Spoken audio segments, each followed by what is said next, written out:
ব্যক্তির চেয়ে দল বড়, দলের চেয়ে দেশ।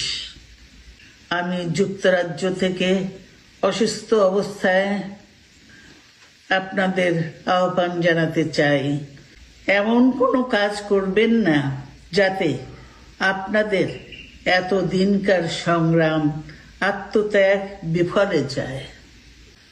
আপনাদের মাধ্যমে ছাত্র, যুবক সহ দেশবাসীর কাছে আহ্বান রাখতে চাই, আসুন প্রতিহিংসা, প্রতিশোধ নয়, পারস্পরিক ভালোবাসা ও ভ্রাতৃত্বের মাধ্যমে আমরা সকলে মিলে আমাদের প্রিয় মাতৃভূমিকে, বাংলাদেশকে সত্যিকার অর্থেই একটি বাসযোগ্য, উন্নত ও গণতান্ত্রিক রাষ্ট্রে পরিণত করি। আল্লাহ হাফেজ। বাংলাদেশ জিন্দাবাদ।